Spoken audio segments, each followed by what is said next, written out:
மக்களவை தேர்தல் தொடர்பாக பாமக தேமுதிகவுடன் அதிமுக பேச்சுவார்த்தையை தொடங்கியிருக்கிறது. கூடுதல் தகவல்களை செய்தியாளர் ஸ்டாலினிடம் கேட்கலாம்.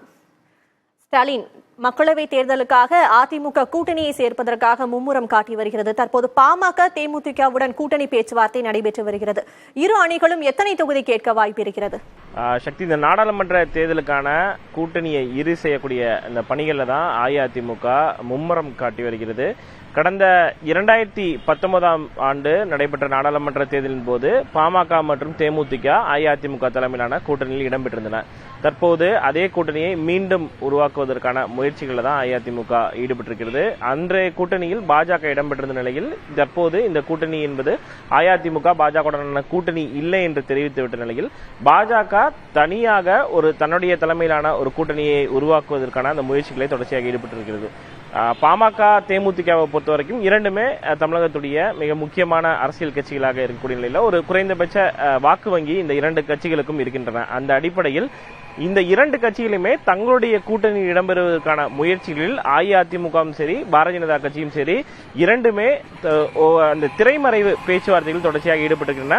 அஇஅதிமுகவை சேர்ந்த தொகுதி பங்கீட்டு குழுவில் இடம்பெற்றிருக்கக்கூடிய நிர்வாகிகள் பாமக மற்றும் தேமுதிகவுடைய நிர்வாகிகளிடம் ஒரு திரைமறைவு பேச்சுவார்த்தை அன்அபிஷியல் டாக்ஸா தான் தற்போது இருக்கு. இன்னும் வெளிப்படையாக அதிகாரப்பூர்வமான பேச்சுவார்த்தை இந்த இரண்டு கட்சிகளுடன் தொடங்கவில்லை என்றாலும் கூட முதற்கட்டமாக இந்த இனிஷியல் பேச்சுவார்த்தை என்பது தற்போது நடைபெற்று வருவதாகத்தான் முதற்கட்ட தகவல்கள் தெரிவிக்கின்றன.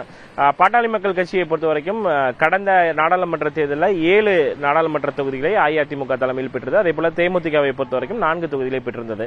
இந்த இரண்டு கட்சிகளும் தற்போது இன்று வரக்கூடிய நாடாளுமன்ற தேர்தலை பொறுத்த வரைக்கும் அஇஅதிமுக பாமகவிற்கு அதே எண்ணிக்கையிலான அதாவது 5 to 7 தொகுதிகளும் தேமுதிகவை பொறுத்த வரைக்கும் கடந்த முறை 4 தொகுதிகள் கொடுக்கப்பட்டிருந்தாலும் இந்த முறை 2 அல்லது 3 தொகுதிகளை ஒதுக்குவதற்கான வாய்ப்புகள் உள்ளதாக தகவல்கள் தெரிவிக்கின்றன. ஏன்னா அஇஅதிமுக பொறுத்த வரைக்கும் 25 to 28 நாடாளுமன்ற தொகுதிகளில் போட்டியிடுவதற்கு இரட்டை இலை சின்னத்தில் போட்டியிடுவதற்கான ஒரு முனைப்பில் இருக்காங்க. இருந்த பொழுதிலும் தற்போது இந்த முதற்கட்ட பேச்சுவார்த்தை என்பது திரைமறைவாக நடைபெற்று வரக்கூடிய நிலையில நாளடைவில் வரும் நாட்கள்ல இந்த பேச்சுவார்த்தை என்பது அதிகாரப்பூர்வமாக மாறலாம்.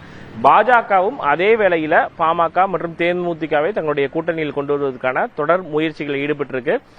வருகின்ற 11ஆம் தேதி பாஜகவுடைய தேசிய தலைவர் JP நட்டா தமிழகம் வர இருக்கிறார். அதற்கு முன்னதாக இந்த இனிஷியல் டாக்ஸா அவங்களும் தொடர்ச்சியாக மேற்கொண்டு வராங்க. அதற்கு முன்னதாக அஇஅதிமுக பொறுத்த வரைக்கும் ஒரு வலுவான கூட்டணியை உருவாக்குவதற்கான முயற்சிகள் முதற்கட்டமாக தற்போது ஈடுபட்டிருக்கிறது. சக்தி, விவரங்களுக்கு நன்றி ஸ்டாலின்.